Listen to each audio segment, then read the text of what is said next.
Cultist, we're going to go for round two. This is going to sound weird to say, but if you can't hear me, please tell me. Previously, apparently, we were having some audio issues, and I think I fixed it. At least in my test, it worked. But I would rather not talk for 6 minutes before anyone tells me they can't hear me and are only watching me move my mouth. So, welcome to this episode of the sporadic short video series for the Cult of Copy. I am your host, the Reverend Dr. Sir Colin D. Terrio Pontifex Maximus of this here Cult of Copy. If you like this video, I send emails every day. They're not videos, but they're writing. So you can subscribe at cultofcopy.com, and I'll email you every day, and you'll like it. It'll make you a smarter writer. At least that is the goal. Only you can tell me if I succeed or not.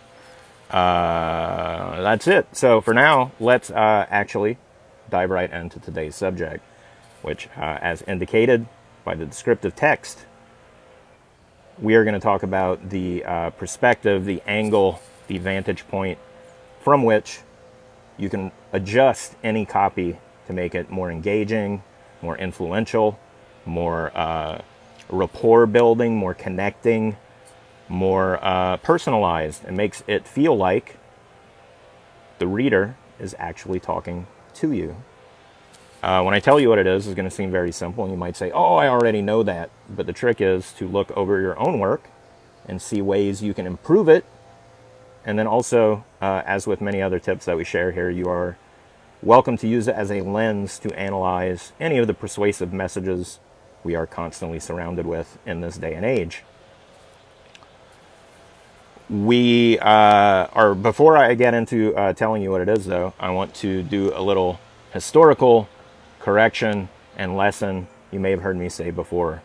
There's this phrase that is very well known in the copywriting world, that if you want to sell to someone or persuade someone, you should enter the conversation that is happening in their mind.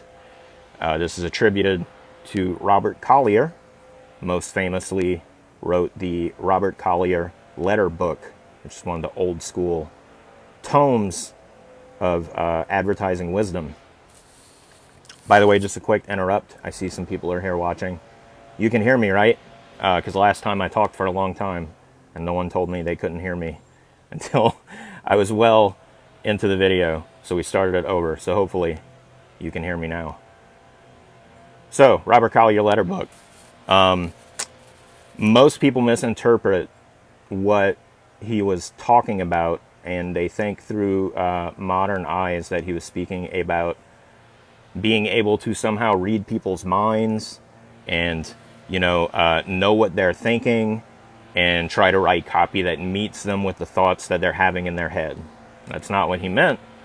What he meant was he was talking about sending people letters, which at the time, at least with that kind of letter, was innovative in the advertising field. The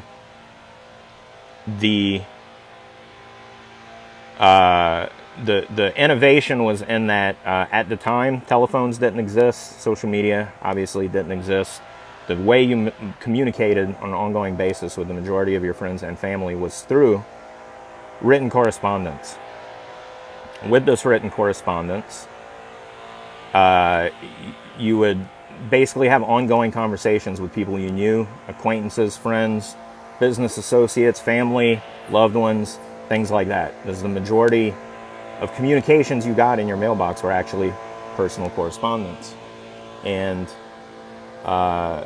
Collier's innovation was to send advertising and promotional material written in that same format and delivered to the same mailbox, thereby entering the conversations that were happening in his reader's mind by putting his material in the place where they were having those conversations. Not on a sign, not in an ad in a newspaper. Instead, he was giving them a personal communication. Now, the trick with what he sent was that they were indeed letters from one person to one person, which is the point of view that I'm telling you to use today in your persuasive copy. Corporate big brand speak is sometimes we, the company, to you all, the customers, as a group. And in some cases you can get away with that. But it's much more personal and persuasive if you can create and sustain the illusion that it is a one-to-one communication, because this illusion works at an emotional level, even if the audience has a clear understanding that it is not a one-to-one communication. You will notice I do not usually refer to you as a collective cultists. I try to keep it singular. Say, hey, cultists. Sometimes I mess up because from my point of view, I am speaking to many, but in email, I try to be super specific about it. For example, because the inbox preserves that illusion of one-to-one communication if you write to it. Another reason this works is if you are a person like me that sends many, many messages and makes many, many posts. I want it to feel like we are having an ongoing conversation, so I keep my messaging as aimed to, I like to think of a friend that I have not spoken to in a while. So I don't presume they know exactly what I'm talking about. I maybe over-explain a bit, but I presume we know each other and we have a friendly relationship. And that is a good tip, because I think that is the ideal person to pretend you are writing a sales letter to, is a friend who has asked about what you do for a living. So you're presuming a friendly intent.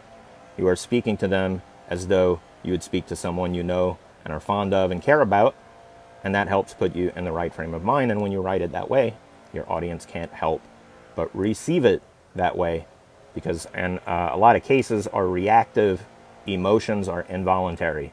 We feel the way that we feel, even though we know something isn't real. It's why you can cry at a sad movie, even though you know it's fake. You know those people aren't real. Your emotions give a realistic response when something is well written. So keep that in mind. The singular point of view, write from one person to one person. Check your own writing for it. Look for examples of it in all the messages all around you, and put it to good use, because it really does work, especially if you use it for all your messaging in many different places all at once, because it always feels like it's just me and you chit-chatting about our mutual love of persuasion and influence. That's it for today's video. Quick reminder, we do have a new live training tomorrow, and we have been having them every other week. So if you're in the Cult of Copy group or a subscriber on the list, you should be seeing me talk about whatever that may be at whatever time you watch this video. There will be a new one coming up soon. So check it out. I would appreciate it. If ever you want to talk about your business, have a consult, have me review some copy, just reach out. I'm available. Love you all. Haha, screwed it up there. Love you personally, you and just you. And that's it for today. Thanks for watching. Adios.